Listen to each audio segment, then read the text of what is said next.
2026 की शुरुआत हो चुकी है। क्या कुछ इस बजट में है और लोगों को काफ़ी अपेक्षाएँ थी इस बजट से? देखिए, प्रधानमंत्री मोदी जी के मार्गदर्शन में देश की वित्त मंत्री निर्मला सीतारमन जी ने लगातार 9वां बजट पेश किया है। एक महिला वित्त मंत्री होने के नाते ये एक ऐतिहासिक बजट है जो लगातार 9वां बजट निर्मला सीतारमन जी ने पेश किया है। इस बजट में विशेषकर गरीब, किसान, युवा, महिला,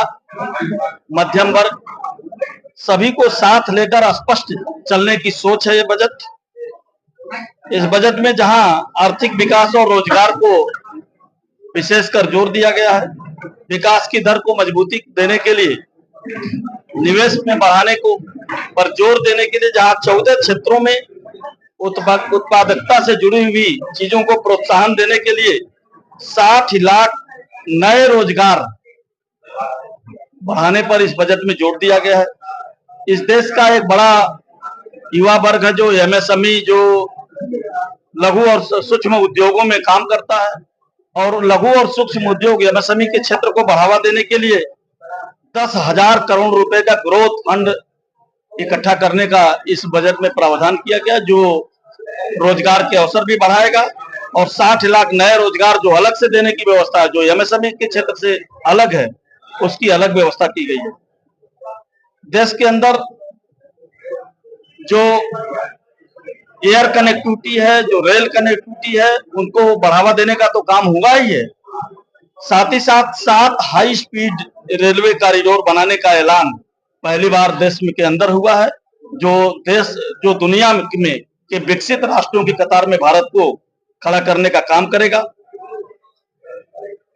भारत इधर लगातार प्रधानमंत्री मोदी जी के मार्गदर्शन में हमारा विकास को भी आगे बढ़ा रहा है और विरासत को भी सजो करके आगे बढ़ रहा है। पहली बार हो रहा है कि धार्मिक आस्था के केंद्रों को मजबूत करने का काम जो कभी रानी अहिल्याबाई होलकर जी ने और राजा रणजीत सिंह जी ने किया था, उस विरासत को सजोने का काम प्रधानमंत्री मोदी जी के मार्गदर्शन में हो रहा है। और इस बार के बजट में मंदिरों वाले शहरों में, जितने भी देश के अंदर मंदिर वाले शहर हैं,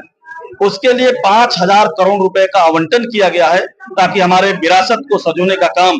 हो सके। ये जहां इस बजट में यूनिवर्सिटीज, नए यूनिवर्सिटीज, मेडिकल हब या अलग अलग क्षेत्रों में काम हुआ है, वहीं पर पर्यटन को हब बनाने के लिए या 3 नए आयुर्वेदिक एम्स बनाने की घोषणा भी इस बजट के माध्यम से हुई है। और मैं कह सकता हूं कि इस बजट में जहां प्रधानमंत्री मोदी जी के मार्गदर्शन में निर्मला सीतारमन जी ने जो बजट पेश किया है, वो आने वाले दिनों में जब हमारा देश 2047 में विकसित तो अपनी आजादी का 100वां वर्ष मनाएगा, तो यह बजट भारत को विकसित बनाने के लिए 350 से अधिक आर्थिक सुधारों और मेक इन इंडिया पर जोर देते हुए उस विकसित भारत के लक्ष्य को पूरा करेगा। बहुत अच्छा। ऐसे अनेक छोटे करदाताओं की व्यावहारिक समस्या को दूर करने के लिए मैं इन करदाताओं के लिए एक निश्चित आयकर के नीचे अथवा परिसंपत्ति को प्रकट करने के लिए 6 माह की विदेशी परिसंपत्ति प्रकटीकरण योजना शुरू करने का प्रस्ताव